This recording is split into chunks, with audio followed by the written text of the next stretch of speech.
let's go ahead and get started. I'm going to try and share my screen here because what we want to share with all of you, you all represent member companies and institutions, is that we have probably the biggest change to the organization, in my opinion, since it was formed in the mid-70s.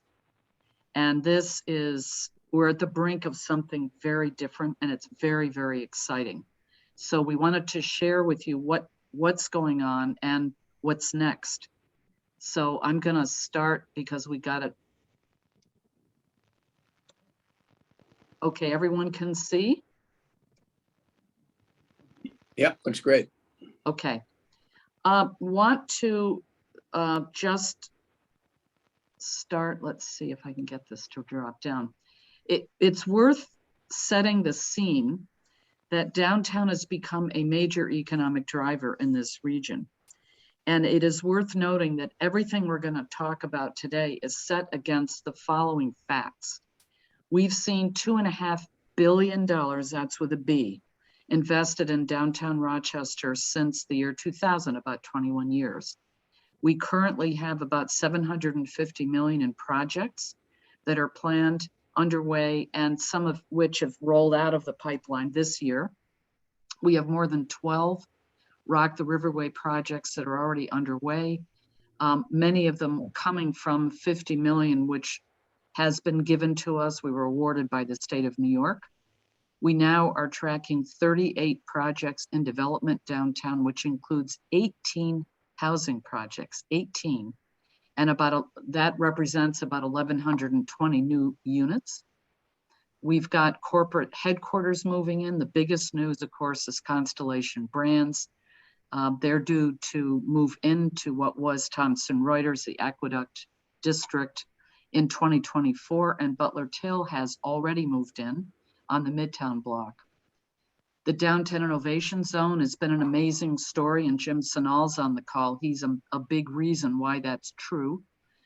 We were tracking 193 innovation and creative class enterprises before COVID that had located downtown, and that number is probably bigger now because of some of the incubation and business acceleration work that's been going on all the way through COVID. We now have 8 business incubators and accelerators downtown. 99 businesses are on site, and another 800 have been served by these organizations and institutions in the past year. And the business types range between Main Street to Fiber Alley, and even crazier than that. So it's been a pretty incredible story. We now have 8,860 residents, give or take a few, with 2,150 more that are expected with projects that are coming online in the next few years. We've been tracking 122 office buildings and 8.8 million square feet. And pre-COVID, we had about 48,000 employees downtown. We do not have that today. We are tracking 5 hotels with 860 rooms. 3 more are in the pipeline that will add another 366 rooms. And we are estimating about 5,200 students in higher ed in 4 institutions downtown, and that does not include what's happening at Innovation Square, which is an amazing story. So that gives you kind of a backdrop in a global sense to what we are seeing down here. So this is the problem. Our downtown is not keeping pace with our peers. We have a remarkable comeback story from the 1990s when was like last one, turn out the lights, to what we are seeing today, what I just described. But very often the sidewalks are still empty. And by the way, if you go outside on the streets at 7 o'clock on a Tuesday night, you'll think what we're telling you is a lie. It's very different. So what we have all begun to realize is that it's time for expanded downtown management. We have massive investments that are being made in downtown. The COVID recovery, economic recovery, is going to demand a much better street level experience downtown to re-engage remote workers, which we have a lot of people working remotely now. The existing model of how we have been managing downtown And that includes RDDC, it includes what happens with the Downtown Enhancement District, and anything else that's being put in down here has been underfunded chronically, that prior efforts to create a better long-term model have been unsuccessful for a variety of reasons. And frankly, there's been a disconnect between public and private efforts. And we're going to need a vibrant downtown. It's critical for continued regional economic growth. And that's been widely recognized with Greater Rochester Enterprise, ROC 2025, the state's Empire State Development, the chamber, all of the players, our friends at Visit Rochester, we all recognize how critical it is. We need real street vitality and a lot more of it downtown. Some of these pictures, by the way, two of them are Rochester, the one on the upper left and the one on the lower right. The others are in places ranging from Seattle to Pittsburgh to Paris, France. The news that we're sharing is that we have now formally secured two very big pieces of funding for downtown that will allow RDDC to expand what it does to a very much significantly higher level. We are being, we will have access to $2.98 million in Empire State Development funds, and ROC 2025 has awarded us a $1 million grant, up to $1 million, which is a total of about $4 million, not including RDDC's funding. Both funding sources have two goals. One is to build a program of events and activities downtown and on the riverfront connected with ROC the Riverway, and to secure long-term sustainable funding for all of this work and more by creating a business improvement district. And for those of you that don't know what that is, there are probably 12 to 1,400 of them across the United States, and they are being used all around the world. New York City alone has something like 72 or 74 business improvement districts. Albany has 3. Most communities up and down the New York State Thruway have bid or bid-like organizations and structures. And what you do is you take a map and you draw a line around a territory, and then the property owners and businesses inside that territory decide they're going to essentially self-tax. And they decide how much they're going to raise, they decide what it goes for. And there is a law in New York State which governs how these things are formed, but they tend to live outside of the political environment, so that it doesn't matter who's mayor or county executive or governor. These entities are consistent and are very responsive to businesses and properties within their district. And they decide the kinds of services they want. Services range between simply doing events and marketing to clean and sweep, beautification. Some of them have safety services. For example, the Grand Central Bid down in Manhattan has security officers that are actually armed.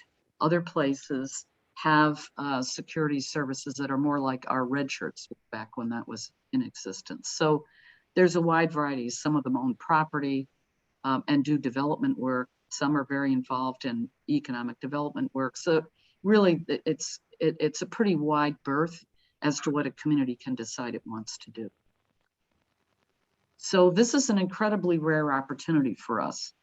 ROC 2025, which has given us $1 million, ESD, which is where the ROC the Riverway funding came through with approximately $3 million to be spent on a management entity for downtown and the riverfront, and RDDC have been working together for about a year to figure out how to construct something like this and to begin building the support, particularly in the public sector right now, because there are a lot of players that need to sign off on this. And that work has now been pretty much completed with one exception, which is City Council, which is changing a little bit starting January 1. RDDC would contribute its revenue year over year. And for the first time, the state, the county, and the city and RDDC, by the way, all that leadership is aligned, and that has not happened before. So the conditions of this funding are interesting. It's temporary. It's interim funding only for a maximum of 5 years.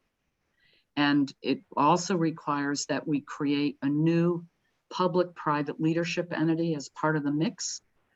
And that's particularly coming from the state. Both funding sources are requiring the creation of a bid, which they see as the most successful model for long-term and sustainable funding for this work. The structure that we've all agreed to looks like this. RDDC would stay intact in its current form between now and the point at which a business improvement district were to be formed and were to open its doors. And at that point, RDDC, as we currently know it, would cease to exist. It doesn't mean that it wouldn't exist for other reasons like advocacy or a meeting ground for property owners or businesses or residents. But in its current form, it would cease to exist. And what it has going into this process, it's a private organization. It has its own board of directors, and it's a 501c3 corporation. It is staffed, and it also would serve in this process as a pre-business improvement district entity, a pre-bid entity. It would activate all of the new downtown and riverfront events and marketing, kind of on steroids with this funding. It would support and report on economic real estate and development activity in the innovation zone downtown, and would do whatever needs to be done to carry out the creation of a new bid. Within that kind of RDDC formula, we also run the commissary, which has its own single member LLC, and RDDC is its sole member. Laura Fox O'Sullivan is on the call today, and she's the president of that entity. It has its own board of directors, but it has no corporate management staff. So RDDC has been performing that function, and we are receiving a management fee for that work. RDDC members will continue to be a very big part of this equation. We have a voluntary dues arrangement, but property owners, real estate developers, corporations, many others in the real estate industry, institutions of various kinds, cultural and otherwise, and universities are part of who supports RDDC. That membership is going to be particularly important during this process. Not only the funding coming from that, because that's our contribution to this, but also because the voices represent a very wide range of stakeholders. And so we need to keep that very strong. And the money that would come through ROC 2025, the $1 million, will go directly to RDDC. Also being created, and we have some more to show you about that, will be a new entity. We're using the shell of what used to run the red shirts that RDDC has kept control of. It's a 501c3. That's being converted to the Rochester Downtown Partnership. So that will be housed in a C3 structure. It will have a public-private board of directors and no staff. It will have 3 particular functions. It will oversee the prioritization of the state funding coming through Rock the Riverway. It will help to lead the bid formation process, and it will become a key table and a new one for addressing major downtown issues, from crime rates to parking to something we don't even know what it is yet. And what it will serve as kind of is a pre-bid leadership entity, because it has the public and the private players on it.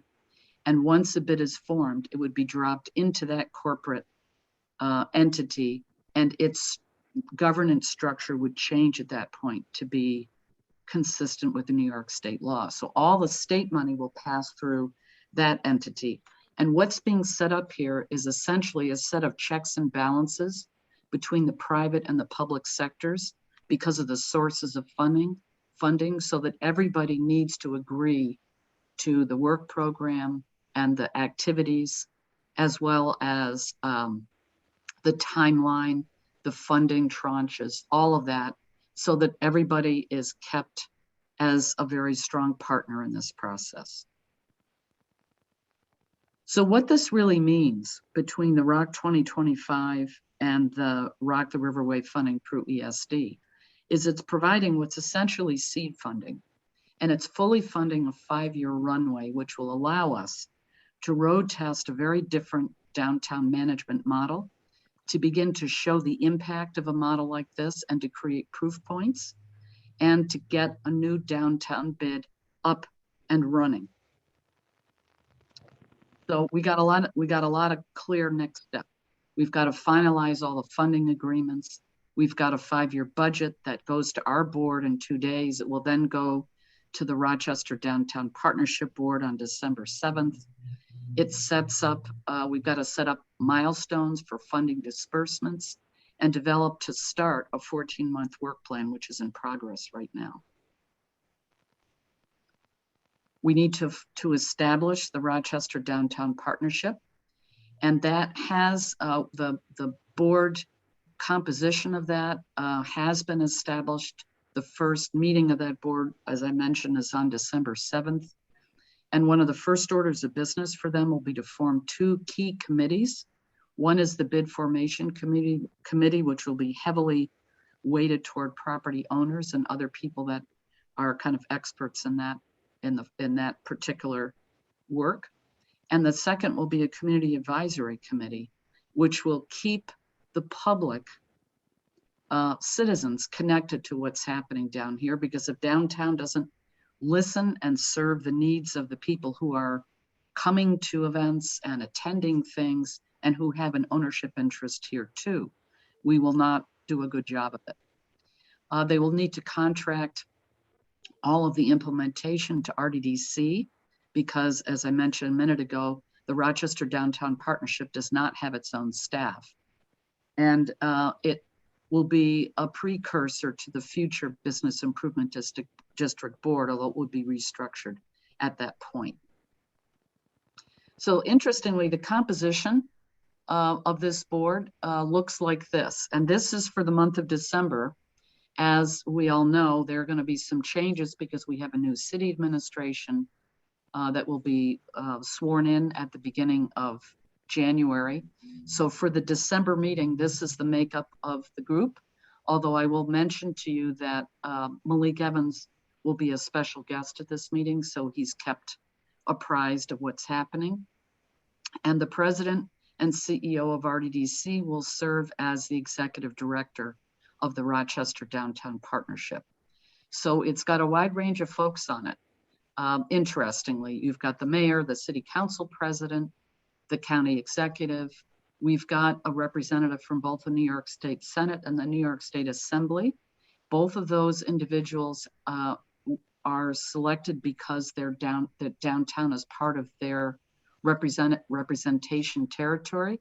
And Jeremy Cooney is also the president of the city committee of the New York State Senate. So that's a very interesting twist to what he'll bring to the table. Vinny Esposito will be on as an advisory non-voting member. And as you recall, we get $1 million through ESD. A representative of the Downtown Enhancement District, Norm Jones, will be attending in December. And then our board chair, Chris Hill, has a seat. And the board of the RDDC selects another appointee. And Andy Galena has been selected for that position.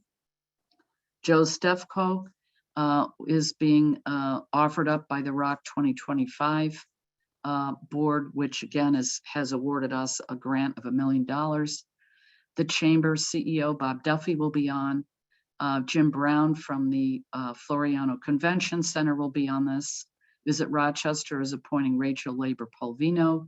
Downtown property owner is a member of our board, as it turns out, Dawn Williams Fuller. Downtown resident Stephanie Schwingle. She and her husband have been the ones that have done the movies with a downtown view and also lead the Washington Square Neighborhood Association. Sean Dunwoody as a community member and a representative of the arts.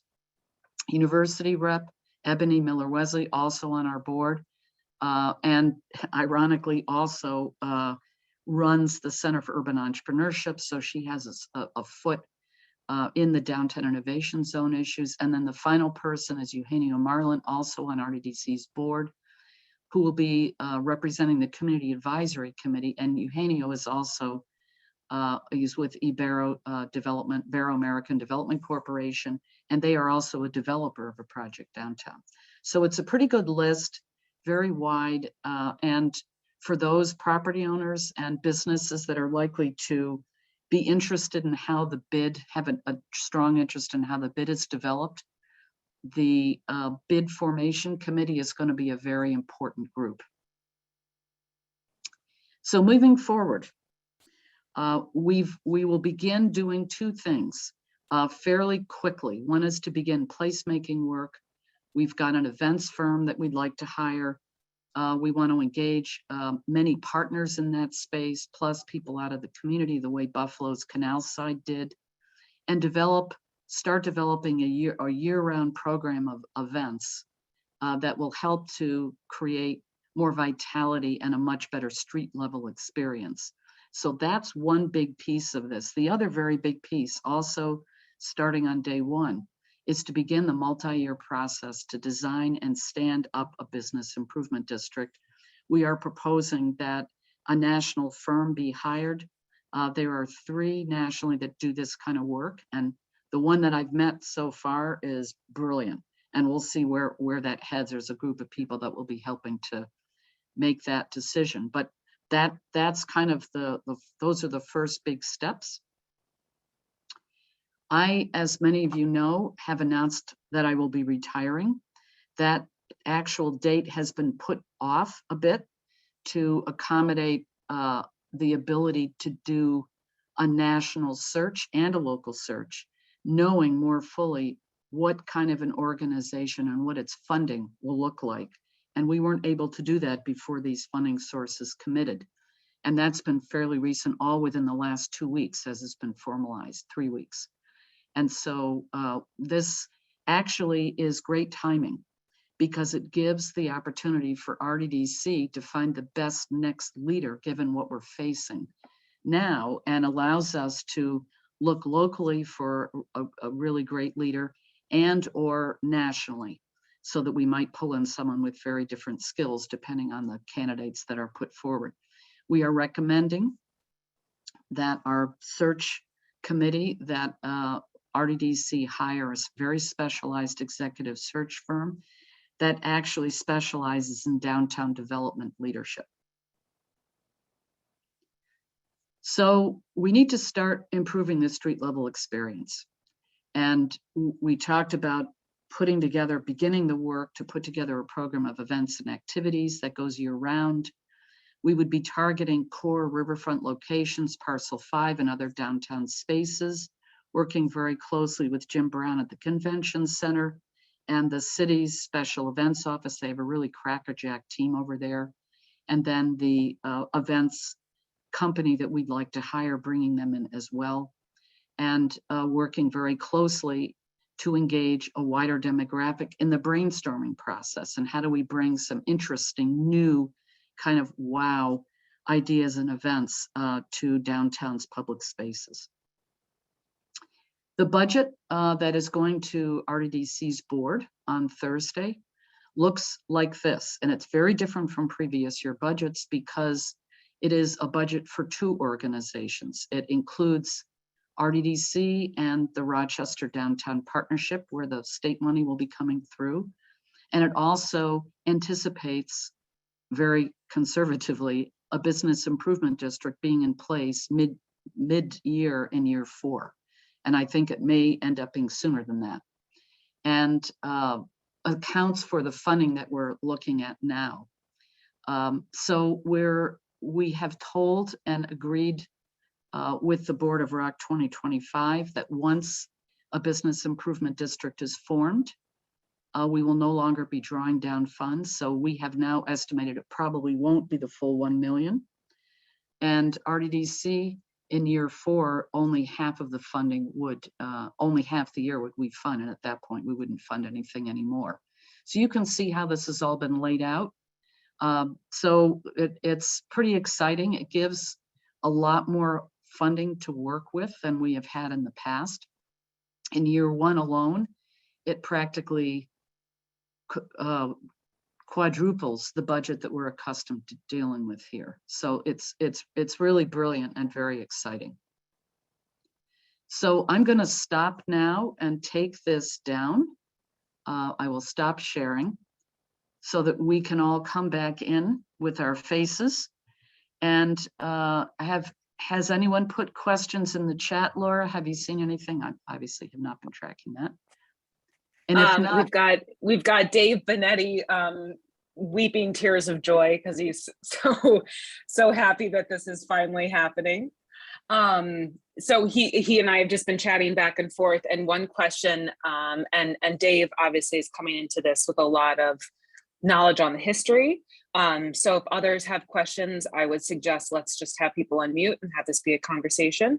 But Dave's question was, okay, worst case scenario, what could derail this? What could derail this from today through the next 5 years to the actual formation of a bid? So I'll let you answer that. That frankly is a very astute question, particularly Dave, and many of the rest of you, Andy, and there are others, and I'm not even seeing that Carrie Burton, there are a bunch of folks, Brian Flanagan, Peachy Evenko, and others that I'm not even seeing on my screen that have been around the last few times we got up to the 11th hour on a business improvement district, only to have the whole thing shut down for a variety of reasons by the public sector players. And so this is a very real question for us. I would suggest that what's different this time around is that at the front end, we have an alignment of planets, stars, and public and private sector leaders in a way that I have never seen in 37 years here. 37 years, I've not seen it like this. The only unknown, and they have an approval role toward the end of this process in establishing a bid, is City Council. And that is going to turn over a little bit, likely, maybe several times before that happens. So it's going to be imperative that we develop a very close working relationship with the leadership of City Council. We have a briefing scheduled in December. They do council briefing sessions, and we're going to be giving that briefing with the city staff and Vinny Esposito from the state and Joe Stefko from Rock 2025. We have never had this level of alignment before. And we also have a lot of support from major private sector players, major. And those voices are very strong. And in fact, leading this to a large degree. So we are in a much better position than we've been in the past. But that question is very legitimate given our history. Do we have any other folks on our board, executive committee, search committee? Some of you have been closer to this process. Anything you want to jump in and add about why this is important, about the timing? Andy, you've unmuted. Are you ready to jump in? I have a question. Heidi, the funding from Rock 2025 was $1 million, and your budget, it weans down to 900. Right. Did I miss something? You made a comment, but I didn't quite understand that. Yeah, it was, our original budget showed all of us, meaning the state, Rock 2025 and RDDC, in for the full 5 years. But given that it is likely that we will have a bid by the middle of year 4, we redrafted the budget. And by the way, we can still go back to that tap. If it turns out in year 2, we're going, man, we need more help in getting this to stand up the bid, and everything's on fire, we've got great things happening, we can go back to the board and ask to front end more of that money. But we have up to $1 million. Well, that was my question. If we need more money up front, maybe we take more in the initial year for setup, as long as the money is there and committed. So that's just a question. Thanks. And Andy, you raised a very good point. We probably should do more of that. I will raise that with Joe Stefko. We front-ended more of the money, but maybe we should front-end even more than that. Also, the timing is interesting. The ROC 2025 money, the private money, began November 1st of this year. So we have 2 months of this year and all of next year that we're able to start tapping that money. The state money has been approved, so everything that we're spending counts as the match that they require to release funds. But we probably won't actually see the money until April. The first tranche, they call it. The first tranche of funding won't come until April, but that will be almost 900,000. So the ROC 2025 money will help us cover expenses, all this new activity, until we're able to draw down state money and actually have it in hand as a community. If I may, one other comment addressing Dave Benetti's question about what could derail it. The only way this is going to be derailed if we have trouble in our allocation process, and that's incumbent upon all of us to look at that formula. To Heidi's point, we are at a very special time in this community where we have wonderful alignment from our local state officials, county, city. Malik, our mayor-elect, is very supportive of this initiative, where the former administration was skeptical and had us jump through hoops, and it basically blew up because they realized that they couldn't control the bid. This is self-assessed. We need to control this, and I think it's very important as we move forward that we're going to get this. We're going to get this done this time. I mean, there's no going back. We're going to get this done because we have the support, we have money, and the will to make this happen. And right now, there's too much at stake. We've got some momentum downtown, and I think this is a very important next step in creating this future for ourselves and our community that we have not had in years past. So this is a tremendous opportunity, and I think those of us that have been talking about this from the chamber and ROC 2025, everybody's so optimistic about this. It's going to happen, and we just do. You know, the devil's in the details, but let's get to that point. And I'm very, very optimistic that ROC 2025 support and setting up this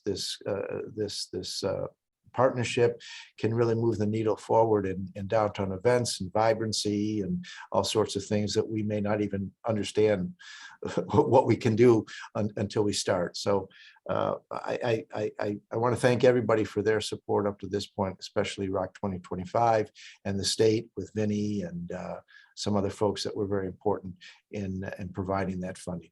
Thanks. So Heidi, this is Joel. Just want to make a comment, and for those who are non-board members, you know, I'm a member of the RDDC board as well, and certainly, you know, this represents a tremendous opportunity for us in Rochester, and in particular downtown. But I must say, you know, downtown is a catalyst for what can happen around our region. So it's important for us to continue to build on the momentum.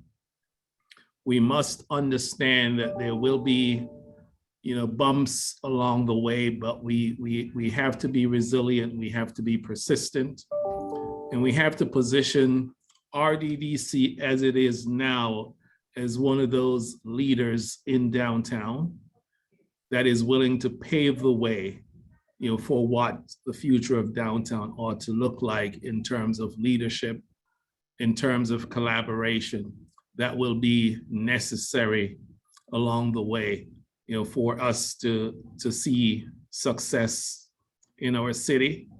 We must also be cognizant of some of the social challenges we face in our community. And whereas RDDC, you know, can speak and continues to speak boldly about economic development, RDDC is also leaning into some of the social challenges we face as a city. And the fact that we're pivoting to thinking about downtown in a more holistic way bodes well for the future. We must be prepared to have uncomfortable conversations along the way, because there will be some uncomfortable conversations. We will have to deal with city council. We'll have to deal with individuals who are seeking re-election from time to time along the way. So we have to be steadfast in our commitment to the agenda. We'll have to be strategic in our approach, and we'll have to use diplomacy as we embark on this venture. Thank you. It's interesting, the points raised by Joel and also by Andy. Downtown belongs to the whole community. There's a reason why downtowns around the country are very different kinds of places. And by the way, if people want a downtown to be homogeneous, then go out to a mall somewhere and hang your hat up on a hook there. Because what makes downtown so incredibly dynamic and successful is the fact that it is the meeting ground where cultures and lifestyles and race and income and age and gender and everything else come kind of crashing together. And it creates a kind of energy and dynamism that are partly why innovation zones like what we have down here have happened. It's all about that kind of cool, frictional, exciting, dynamic environment. You have nightlife, you have places to eat, you've got beautiful old buildings, you've got the homeless guy on the corner, but you've also got the guy bringing his laptop into a coffee shop. So what has been missing down here has been the glue that creates more dynamic activity on the street. And we've got to start working on that. The other thing I want to get to is the issue, two things, and Lisa Plush has also got a question in the chat, which has to do with crime. And given the events of the last week, it's on every single one of our minds. And I will tell you, interestingly, that circumstance, which by the way, we share with every other American city is going through this, that the issues related to safety, there is a role that business improvement districts play in that space. And that may be an interesting pressure to get the business improvement district designed and with consensus wrapped around it and move it forward faster, because it will be able to do what we all talk about. We're not trying to replace what government does. Bids are designed to do enhanced services, what government can't do. And so there's a real opportunity for us we got to listen very, very hard to what we're hearing from the community, from property owners, from businesses, museums, restaurants, everybody. What is it that's most important to people down here and to people who frequent here, because it belongs to everyone? So we've got to recognize it's got to be built into the way we move forward. The other thing to throw out there is that one of the seminal differences today versus 2 years ago is ROC 2025. And the reason I say that is that we now have a superordinate private sector funding entity that's literally, they put together $14.5 million. They're trying to raise 20 million to put into capacity building in the economic development space. The Chamber, Greater Rochester Enterprise, and RDDC. We are the three recipients. And they're doing a huge marketing program, which is going to other parts of the country. One of their 5 significant pillars is downtown and downtown vitality. And that's why they're willing to invest as much as they're going to be investing in us. So that's the other piece. They're here to stay. That's a very different set of voices, and they put money behind that. So I think, to Andy's point, things are lining up in a way that's very, very different. And we've been working with Malik Evans from the very beginning. We've got a very strong relationship with Malik anyway. And he's on the board, at least for a few more days, of the commissary. And we've been working very closely with Malik on the whole urban entrepreneurship ecosystem building in that space. And he is very, very excited about this. So that's the other piece. We gotta move while the iron is hot. Other questions or thoughts? We've got more. Anything else in the chat? Oh, Jay Baker said, what are the objectives of the bid beyond vitality-driven activities that generate foot traffic? well, the main one is to stand up a bid, is to create and get a bid business improvement district established. And in that process, there's going to be a lot of input from people like you guys that are all in this on this Zoom today, and many, many more, about what downtown needs. So it's not just going to be about, my prediction is it isn't just going to be about events and marketing, which is important work, by the way. It'll be about a lot of other things. And interestingly, just a small note, there is money that we're being given by the state for art installations, public art. And so I'm just saying that just expand your mind as to what can be done if a business improvement district has a deeper budget and a wider array of voices. We're able to do a lot with that. So it isn't just about events and activities and marketing. Ultimately, it's to get a bid created and structured the way everybody wants it to be, and then get that into play. And we'll be able to do a lot more. And Heidi, just to add to that, as we think about sustainability for downtown, the bid is actually a proven sustainability model, for downtown management. It's a revenue stream. It is a programming stream. It's a support stream that's sustainable over, a length of time. And when we look at downtown Rochester, it's probably one of the only cities of its size that doesn't have a sustainable business model for managing downtown, that is central and representative of all of the downtown area. And Joel, even your point is even more important because of all of the investment that's going on. I mean, we've got, one of the latest ones, Constellation Brands, moving its world headquarters down here in 2024. And that's already sparking new investment and life on the west side of downtown. We've got Rock the Riverway projects that are going to be going on during this whole time. We've got the opportunity to do more development on the arena site and create a space where people are going to go. The space that's right now the Broad Street Bridge, the plan is to take all that down. It will no longer be a bridge for cars and vehicles. It'll be an event space. So every time you do something like that, you've got to think, well, what are we going to do with this? Who's programming it?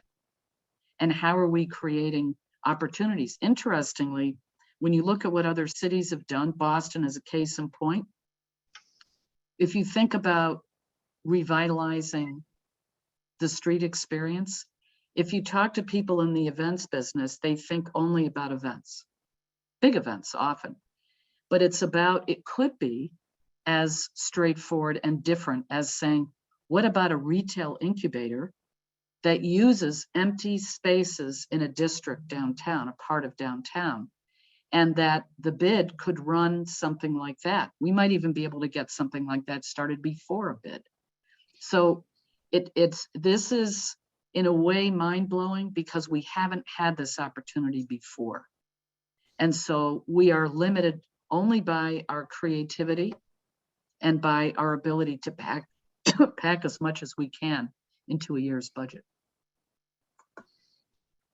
Well, Heidi, I want to add too, we, the public or the private sector, have not worked that well with the public sector in Rochester, mainly city administration in a number of years. So that's the big game changer as regards to the question of the objectives of the bid. bring the public sector, private sector together at one large round table. I think that that story, and Chris, you raise a very significant point. That story, that collaborative story began to change when the Finger Lakes Regional Economic Development Council was born. And we were forced into that in this region. We didn't do that voluntarily. In order to get more state money, the governors said, you got to do it. There. And then Thank you, you following too. up on that, Hi, honey. oh, Daryl, How's it could you going? mute? Let's see. I'll make sure. Okay, you're muted. Good. So yeah, that was the starting point for that change in the collaborative mindset. And then Rock 2025 nailed it because it started with corporate leadership and then grew to include people. They don't necessarily vote, but they're on the group so that everybody's talking about priorities and what matters. Everybody's on the same page. We have not had that until recently. So, you know, Chris's point is very well taken. Other Heidi? comments? Oh, Matt, hi. Hi, I have One two of our new developers. So I have two questions. One is on the brainstorming. You know, bringing in community members to help brainstorm around designing programming. How is the curation process going to be designed around that? Because I know that there's a lot of people that you probably haven't even heard of that, you know, bring an entirely different, you know, creative element to it and stuff that is really, really outside the box. So that's number one. And then number two, in terms of garnering public support from members of city council, are there talking points that have been developed where we can have a unified voice in having a conversation about the BID? And then lastly, thank you. You know, this is really, really exciting news. You've been talking about formation of a BID for years and years and years, and it looks like we're gonna, you know, high likelihood of getting that formed because the return on investment from private property owners is immense. The additional self-taxing is a drop in the bucket compared to what the return on investment is. So, but yes, just those two questions. Great questions, by the way. I think that it would have been more challenging and still is to get a really wide range of community voices around the table. And there are two ways that we are approaching that to start. One is that there's a community advisory committee, and we're going to be taking names on how and who, and by the way, look at the composition of the Rochester Downtown Partnership. You've got people coming from a lot of different parts of the community, and that's intentional, so that people can nominate or bring folks into that process. That's one table. The other one is one that we're doing, and it has more to do with creative out-of-the-box street events. And by the way, they might range from on the big end, and Chris Hill knows about this, the potential to help spark a new festival, this one on alternative music, for example, on one end, down to showing movies on the side of a building, or putting a 40-foot container down somewhere around on the Midtown block and leaving it up for 6 months with a generator and the ability to rotate all kinds of crazy stuff through it. And there are the number and the vast creative work that's been done all across the country in cities like ours. And how do we start eliciting what our community wants? And so I think part of it is tapping into the voices that are already coming to the table. The city's put together something called AC3, and I'm going to screw up what it stands for. I think it's Arts Community Collaborative Committee or something like that. And a group of folks have put together a wide variety of voices coming out of the arts community. And a lot of them are not white, so that the usual cast of characters you would expect to see has been augmented by a lot of different, very creative voices, underground organizations, women's arts collectives, all kinds of folks that unless you're really digging deep into the arts, you don't even know they exist if you look like me. So Arts in the Loop has tapped into some of that, and there are other people on that group that are themselves tapped in. So all of those sources, at least on the creative thinking side, are going to be tapped in the first probably 3 months to try and begin getting voices. Also, influencers. There are a lot of people out there that are doing very creative things, like Steve Carter, for example, that does Explore Rock or Explore Rochester. Yeah, he's been out there doing really creative things, and there are a lot of other people. And so we need to think about art not just as installations, but also as performance, and begin to look at the wide range of ways that we can start tapping into some really brilliant minds here in town. I don't know if that answers your question, your 2 questions. Yeah, Actually, yes. I talking wanted to add points for something the to bid. that. I promise we will do talking points in the bid. You want to jump in, Chris?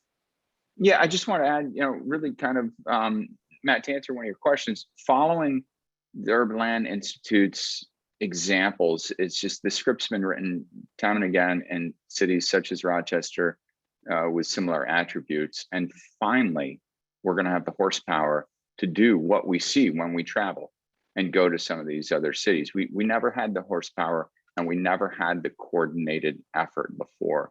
And how it looks and how it shapes, hence the reason for that board makeup that was seen, and kind of everything that goes in on the back end. But I think it's going to be fun, though. I don't think that there's going to be any kind of question of which direction to go.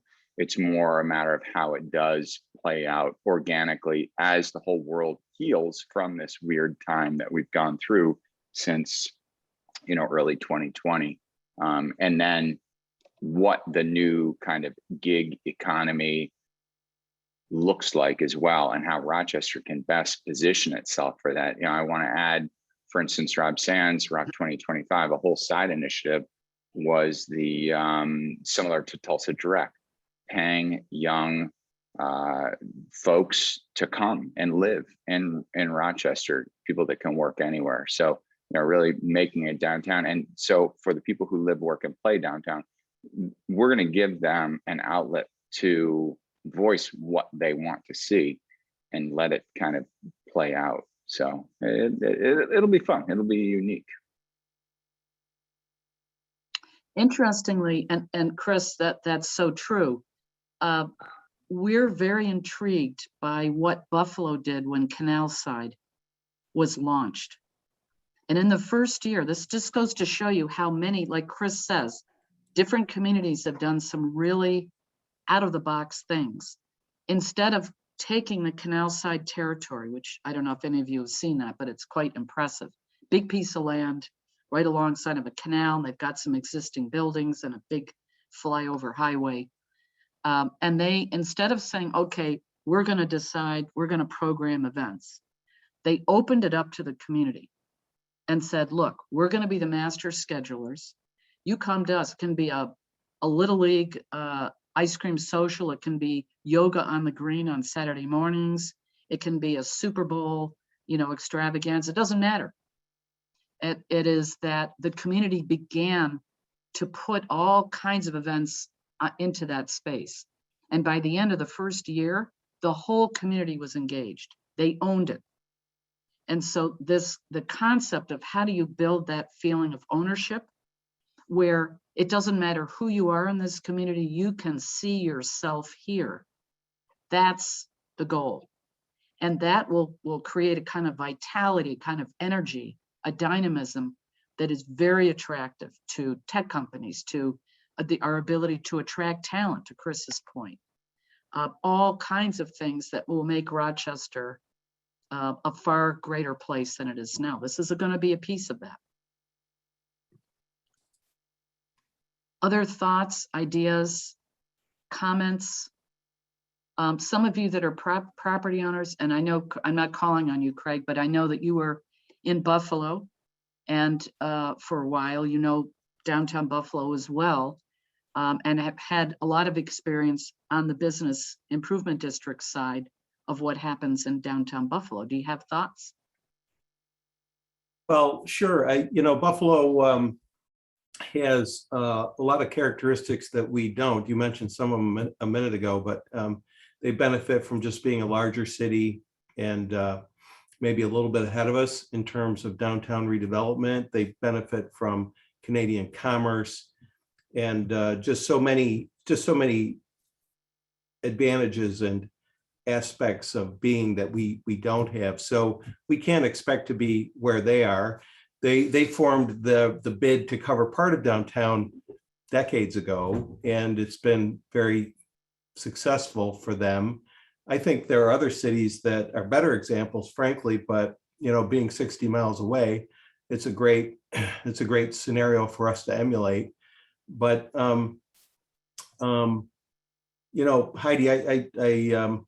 you talked about our prior efforts and experience, which was just so challenging and disappointing that we couldn't get the support we needed municipally and from other sectors. But this is a whole new scenario, and it's remarkable and so encouraging. One thing that you brought up, early on in your initial discussion was the concept of engaging a third party to help design and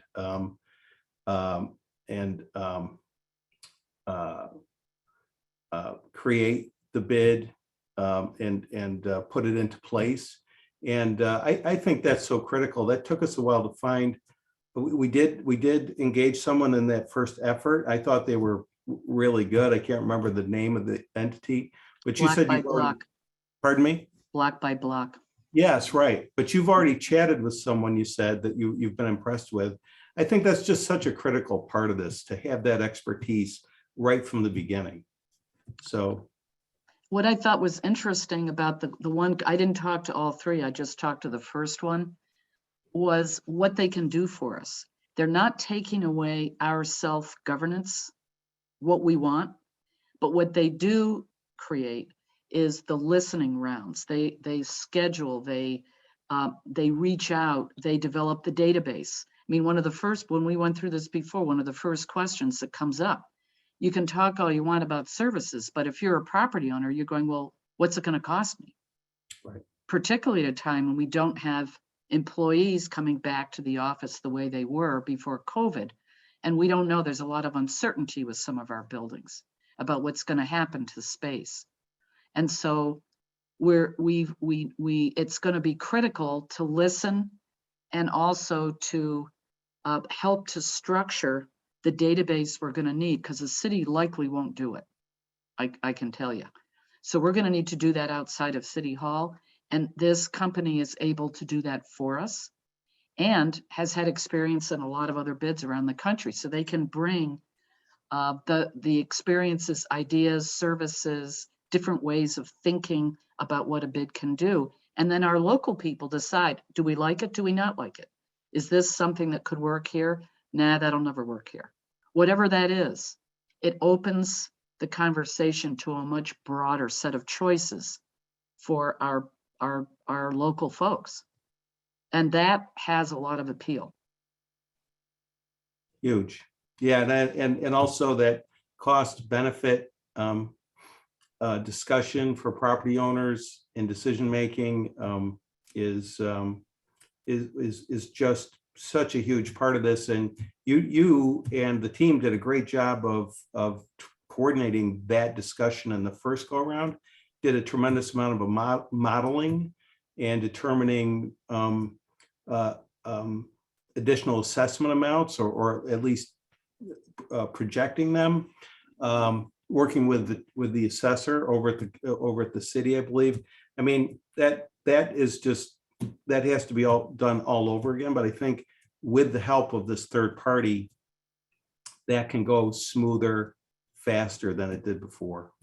I think you're exactly right. And to get that set up allows the bid formation committee that's going to be hanging off of the Rochester Downtown Partnership, RDDC and its leadership and membership will have active participation in that. The ability to run different models through the different formulas, all kinds of things you can do very quickly once the database is set up, and it allows for decision making on the part of property owners. Well, that's too much. I don't want to spend that much. Or, you know, you decide, yeah, we do need to have safety services, for example. What's it going to cost? And maybe that takes a higher priority than it would have, depending on what else is going on in the community. So I think it will give the next leader of RDDC a lot more to work with, and it will allow property owners to see different models much more quickly and readily with a high degree of accuracy. So I think that would be a great thing. We need to move that through the budgeting process and all that, but I have built that into the budget. And by the way, we've been fortunate because the guy that was hired by the city has gone 2 rounds of consulting for how to do downtown management. And the last round, the mayor ended up stopping the process for a variety of reasons. But we're not concerned about the reasons because we have different legal advice, and we're not concerned about the things that were concerning her at that point. I think we're in a different opportunity space right now.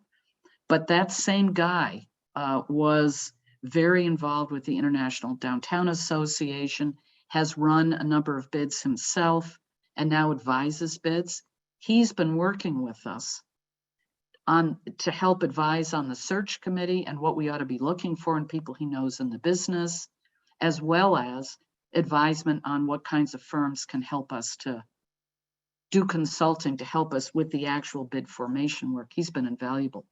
In addition, starting out in COVID, beginning of COVID, every week, Hannah and I have been meeting with my counterparts across the state via Zoom. And now it's down to once a month, but we meet every month and put all the issues that these bids are dealing with now. We've been tracking this since the beginning of COVID, directly with these enterprises. So there's a rich amount of data to help inform options for us in Rochester. And depending on listening tours, will help to shape what the community wants for the next leader of RDDC, who theoretically would roll into the leadership of the bid. So this is a very opportune time for this organization, not only to have a much greater impact, but also as I'm going to be replaced, the ability to know more what you want at this point in time, what kind of a leader with what kind of skills. It's perfect opportunity, perfect timing to be able to move that process forward too. Other thoughts, comments, observations? Heidi, this is Kate. I have a question in my feed of chat, which I think was meant for everybody and came as a direct message to me, I think by mistake. It says, without being specific, are there influential individuals who are identified as being opposed to this overall structure or key components? We have not found any, which is the oddity of, I can't speak for all property owners. There may be a property owner out there that says, I don't want to pay anything extra and I don't want to be part of this. And there will probably be a handful of people like that. But the only unknowns are on city council right now. In truth, that's where I think we have a lot of work to be done. And we have to make sure that every opportunity to listen to a very broad base of leaders in the community, we need to do that. It's got to be built into everything we do. And I think council, we've got some new council members coming in that are going to be fairly green, and we have to be very patient and have very honest, authentic dialogue with folks. Heidi, I wanted to council, but yeah. I wanted to add too, these are unprecedented times. It's very important to continue to reiterate they're unprecedented times in that we currently have unprecedented levels of financial and funding support.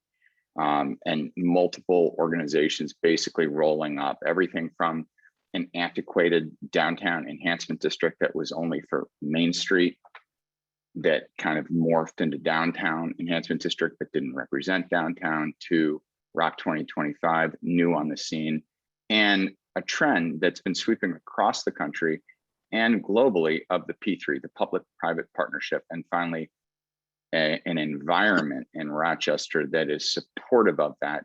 And then, to be able to have this corporate benefactor in Rob Sands and his company, and to be able to do what he's doing. So again, just absolutely unprecedented times. And interestingly, to answer that question, no, there really hasn't been any objectives or objections, I should say. It's really been beautiful to watch it come together in that context. And we haven't even gotten started. We're like, if this was a race, the starting line is still, November 1st funded, but really when Malik comes in office, his leadership is going to be transformative for downtown Rochester and for Rochester. I think one of the other very compelling aspects of a bid is it's self-taxing, essentially, but with representation. And I think that's one of the tricky aspects of the current downtown enhancement district that didn't get actualized and the way it's been run, but this would. And so I think one of the reasons you find very few business improvement districts worldwide that have ever been taken down once they've been formed is because there's a lot of control over it. And I think to Joel's point, and several other people made the point, that this, and Andy, I think the structure of a bid withstands political winds. It withstands issues that relate to economic downturns. It listens to what the community needs and is able to change course when it needs to. So they're very flexible organizations. There's a lot of control over them by payers, and they are consistent, long-term, sustainable funding sources to do things in ways that the public will come to expect and really treasure. So that being in an unprecedented situation is absolutely, couldn't be more true. In 37 years in this organization, I have never seen the level of alignment I'm seeing now. Never. So to Chris's point, we're in a whole different ballgame right now. And the iron is really hot, and it's very, very exciting, particularly as we come out of COVID. It's 4:40. Do we have other comments, questions, anything that anyone wants to put on the table? It's a lot to take in. Heidi, maybe something that members might want to hear about is, after the vote and conversation with the board later this week, the non-board members, what is the next that the membership will be hearing about this process? We're going to be building in opportunities for feedback, and that I think it's likely to be in settings like this, hopefully in person at some point, but also by sector, because there may be, I think there's a real opportunity to bring, it's sort of like a focus group concept where you bring 12 people into a room, maybe out of the arts. You may have folks that are in the education sector. You may have innovation companies. You may have real estate owners and developers. You've got all kinds of constituencies, residents, and others that are maybe going to have a different point of view. I think that is the beginning of the listening part of this. And it's always an opportunity to update people on what's going on. So the communication will be far more powerful. But definitely listening is the name of the game for the next 2 or 3 years. I mean, it's always going to be part of this. It's built into a bid, but it's got to be very robust. Joel? Yeah, I just want to comment on the fact that what we are embarking on represents change, and this requires more than the traditional change management. I would argue that we're going to need to engage in what I would describe as change leadership. Change leadership. And it's going to have to be internal and external. And I'm talking about, leading change within the current RDDC structure, because we're embarking on something different. And we have to be cognizant of the fact that, we have individual members, and we have to continue to gauge how individual members are receiving the change that's about to happen. Our members have to see themselves as a part of the change. The work we're going to do must be very intentional. It must be people-centric. And I think what you've laid out has, sort of articulated a commitment to people, into how people are going to respond, into what change is going to bring. Because oftentimes when we talk about change, when we talk about leadership, the question that usually comes up is, what am I going to be losing along the way? What am I going to be gaining? So we have to be able to articulate, the value proposition in what we're doing. And an announcement is not enough. Saying people are on board is not enough. We are operating in spaces where individuals want to see results. They want to see action. And what you've outlined today really is the beginning of that action. It's something that's tangible, something that's digestible, we can wrap our heads around. But it's going to require change leadership, as I said. Because we could manage something and walk away from it. But we have to nurture this. We have to treat it like a relationship and nurture it day in and day out. Do you have recommendations in your mind about how we might start to create a better environment for managing change in the organization and in the community, both, because it's internal and external? Yeah, so I think it's always good to understand where we are and start validating different viewpoints. Whether it be positive or negative, it's about validating. And once we start validating, we can position ourselves to start articulating that value proposition moving forward. We have to acknowledge the pros and cons along the way, because it is a part of a journey. And when you're embarking on a journey, as I said earlier, there are bumps along the road.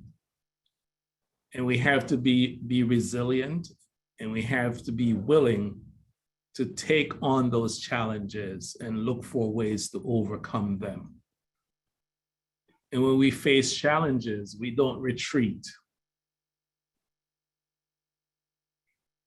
We become bolder. So part of this is ethos. Yes. It's shifting the way we think about what's happening and the way we reach out, communicate, listen to, and absorb what we're hearing. Exactly. It's about communication, and communication it's not only about delivering information, it is making sure the information we're delivering is being received and understood the way it's meant to be understood. Because oftentimes people will hear something and they'll interpret it a particular way, which is why I'm emphasizing this constant following up and nurturing and making sure we're staying on top of. And we can't just say we sent the message out, because if the message is not received, it's really, the communication loop is not closed. So, we just have to make sure we are staying on top of this, because it is a journey. And it is a journey we're committed to. When we're committed to something, we put the sweat equity into it. In terms of what this group might recommend, you're all members, is not knowing how easily it's going to be to do, how easy it will be to do face-to-face for the foreseeable future. We just don't know. Is Zoom chilling for people to give feedback and ask questions, or is this a perfectly fine format? And should we do this again in January, for example? Might we do it every 2 months, and whoever wants to sign in and hear what's happening and give some feedback? I mean, we could at least start to set that up. That's not the same thing as smaller group discussions. It's not the same, but Zoom can also be done in smaller groups as well. But certainly, we have to look at what's happening around us in society. The fact that we haven't been able to get together face to face hasn't stopped us from doing what we need to do to move our agendas forward. So if Zoom is the media that's possible, then we'll, if it's a medium that's possible at that time, then we'll use Zoom to facilitate that dialogue. So within that mindset, which is practical, do the folks that are on this Zoom, would you want to see us get together again in 2 months? And just, even if it's only for half an hour or an hour, doesn't have to be an hour and a half, just to say, this is what's on the chopping block now. This is kind of what our thinking is. What do you think? Is that something that people would like to see? You can do a thumbs up or a thumbs down. No, thumbs up. Okay. All right. So we can schedule something like that and try to do it with some frequency for at least our members. And that's a larger question, but to Joel's point, there are smaller groups that we can do this with, and there are non-RDDC members that need to be brought into this. And we will be responsible for doing that too. And if you know of anybody that ought to be brought into the information loop and the feedback loop, let me know, and we'll start a database and make sure that we're at least reaching out in some way and inviting people to. So, okay, Kathleen, let's see what we're hearing in the chat here. Yes, yes, thumbs up. Yes, okay, good. Then that's good marching orders. That we'll promise to do that. We'll wait till after the holidays. Yeah. And we'll do that. And the nice thing about Zoom is you don't have travel time. Any other thoughts, questions, comments, experiences in other cities? Anything that we should be considering as with this process moves forward that comes to mind? We've thrown a lot at you today. So speaking for the accountants on the phone call, David Reben's going to say, hey, Ken, what's this going to cost me? How soon can we start modeling what this bid tax, call it, might be? Because I think if you wait to the end and it's not a good number, you're going to have some trouble. If it's not so bad, then maybe you'll get even more support, from people. Practically speaking, two things. One is very early in the process, and we learned this in the last two go-rounds. You have to be able to answer the question as early as you can. What's the range? What are we talking about for my building or buildings? And some of this, by the way, is for some buildings, it's a pass-through on leases. So, you got a lot of people that are going to want to watch that. The other part of it is that we have a changeover in administrations going on. And we also, if we end up hiring a bid formation consultant, it's going to take time to effectuate that. So if we could get all that up and running by January, then we've got the new administration, new leadership that can say, yes, give them the database and cooperate in every way possible. It's a little chaotic right now in City Hall. So I'm not even going to approach the city assessor. He was the same guy we worked with last go round, and he did not want to do any of the math on this. And I think everyone is just frozen until the new mayor comes in. But I think January, February, one of the first orders of business is to get the database set up so that you can run formulas and budgets through there and see what it looks like. And then group properties by ownership. So that you could say, for example, for Buckingham properties that own a lot of buildings down here, Galena owns a bunch of Galena Development, a lot of buildings. You'd be able to say, for you guys, this would be the hit if this was the budget. And so you'd start to get some sense of scale. Otherwise, people can't wrap their minds around it. So Don't I use the agree word with you. hit. Call it the investment. It is an investment. Yeah, not a But hit. No. but if you're most numbers guys, not necessarily you, you're viewing it as a cost. So, and you're right, it's all got to be positioned. What are you getting for this? What is the return on this? It's an investment, and that's right. But people still want to know what the investment is. So we have to set it up early on to be able to provide that. I agree with you.